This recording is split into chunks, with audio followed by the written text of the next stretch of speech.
Hello বন্ধুরা, কেমন আছো সবাই? পিঙ্কি ভট্টাচার্য চ্যানেলে তোমাদের সকলকে স্বাগত। আজ নতুন ব্লগ নিয়ে চলে এসেছি আবার তোমাদেরই কাছে। আজ আন্দামান ট্রিপের আমার আজকে শেষ দিন। আজই ফিরছি কলকাতায়, মানে বাড়িতে। সকালে ঘুম থেকে উঠেই ফ্রেশ হয়ে সোজা চলে গেলাম ব্রেকফাস্টে। কাল রাতেই লাগেজ প্যাক করে রেখেছিলাম, কারণ জানতাম সকালে সময় পাবো না। আজকে ফিরছি কলকাতা। সবার সাথে আবার কবে দেখা হবে সত্যিই জানা নেই। এই কয়েকটা দিন কিভাবে কেটে গেল বুঝতেই পারলাম না। হাসি, গল্প, একসাথে কাটানো সময়, সব কিছু যেন চোখের সামনে ভেসে উঠছে।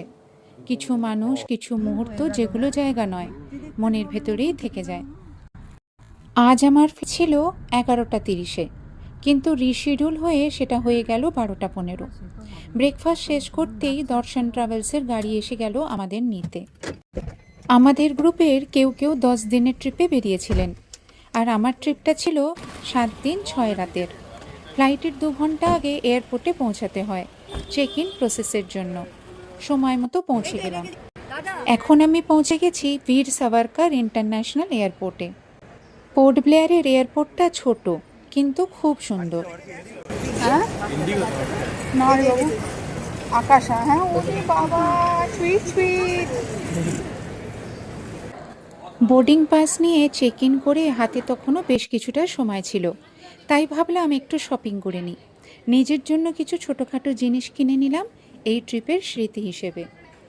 আমার ফ্লাইট ছিল আকাশাতে, বাকিদের আলাদা আলাদা ফ্লাইট।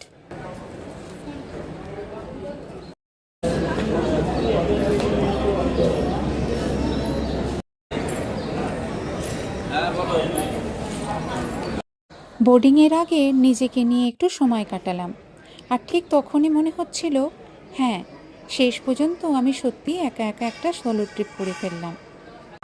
এই কয়েকটা দিন দারুণ কেটেছে। আমার উইশ লিস্টের একটা ইচ্ছে আজ পূরণ হলো।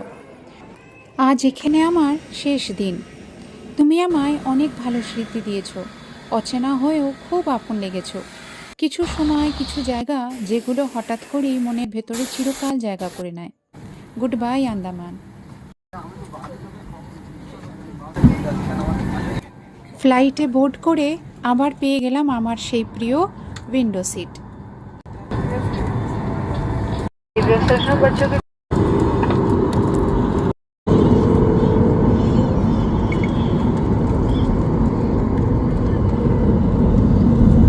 ফ্লাইট টেক অফ নিল, মনটা অসম্ভব ভালো লাগছিল।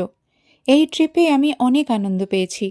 নতুন মানুষ, নতুন জায়গা, নতুন আবহাওয়া, আর সবথেকে বড় কথা, একটা নতুন আমিকে খুঁজে পেয়েছি। সবার সঙ্গে দারুণ মুহূর্ত কাটিয়েছি, অনেক কিছু শিখেছি। এই ট্রিপের কাছ থেকে দেখেছি কত সুন্দর সম্পর্ক, দুই বোনের নিঃস্বার্থ ভালোবাসা, দাদা বোনের গভীর বন্ধুত্ব, স্বামী স্ত্রীর অটুট বন্ধন।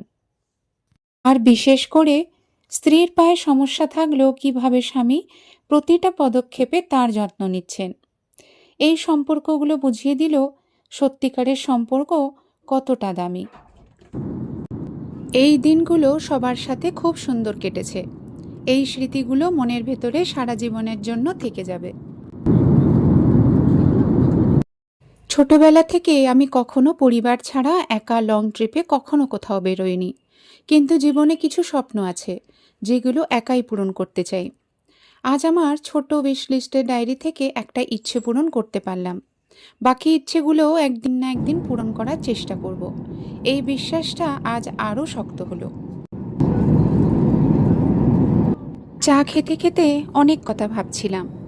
আমার সেই ছোট থেকে বড় হওয়া, স্কুল, কলেজ, জীবনের প্রতিটা ধাপ। আর কিছুক্ষণের মধ্যেই পৌঁছে যাব কলকাতা। ফ্লাইট নামছে, শহরটা নিচে ধীরে ধীরে স্পষ্টও হচ্ছে। ওপর থেকে তাকালে নদী, রাস্তা, আলো সব কিছু খুব ছোট লাগে, কিন্তু এই ছোট ছোট জায়গার ভেতরেই মানুষ তার স্বপ্ন, দায়, ভালোবাসা আর ক্লান্তি নিয়ে প্রতিদিন বেঁচে থাকে। ভ্রমণ আমাদের দূরে নিয়ে যায় ঠিকই, কিন্তু ফিরে আসার সময় নিজের ভেতরে অনেক প্রশ্নের মুখোমুখি করায়। কোথায় যাচ্ছি, কেন যাচ্ছি, আর শেষ পর্যন্ত কি সঙ্গে করে নিয়ে ফিরছি। কলকাতায় ফেরা মানে শুধু শহরে ফেরা নয়, নিজের বাস্তবতার কাছে আবার ফিরে আসা, নতুন স্মৃতি নিয়ে আর একটু বেশি বোঝাপড়া নিয়ে নিজের সাথে। আর তার কিছুক্ষণ পরেই পৌঁছে গেলাম Kolkata, ultimately back to the pavilion. Calendar to Sam Oldo, please. Thank you.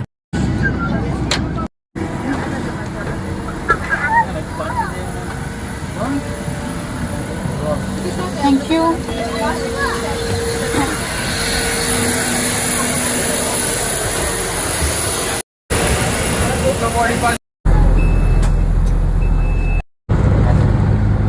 এখন বেল্টের দিকে যাচ্ছি, বাসে করে টার্মিনালের ভেতরে ঢুকছি।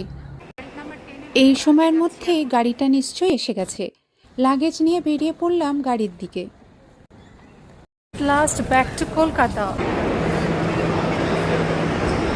অ্যাট লাস্ট আমার ট্রিপ কমপ্লিট হলো, মানে কি বলবো, আমার সোলো ট্রিপ কমপ্লিট হয়েছে। চেনা রাস্তায়, চেনা শহরে আরেকটা দিনের দিকে। ভ্রমণ শেষ, এখন ঘরের পথে। কলকাতায় নেমে গাড়ি নিয়ে সোজা বাড়ি। বাড়ি ফিরতে ফিরতে একটাই ভাবনা, সুযোগ পেলে আবার বেরিয়ে পড়ব, আর সব কিছু তোমাদের সাথে শেয়ার করব। জানো তো, তোমাদের সঙ্গে নিজের ইচ্ছে আর গল্পগুলো ভাগ করে নিতে আমার সত্যিই খুব ভালো লাগে। আজকের ব্লগটা এখানেই শেষ করলাম। ভিডিওটা যদি ভালো লেগে থাকে তাহলে লাইক আর শেয়ার করো, আর নতুন হলে অবশ্যই সাবস্ক্রাইব করবে। বন্ধু হয়ে পাশে থেকো। খুব শিগগিরই আবার দেখা হবে নতুন একটা ব্লগ নিয়ে। ততদিন ভালো থেকো, টাটা।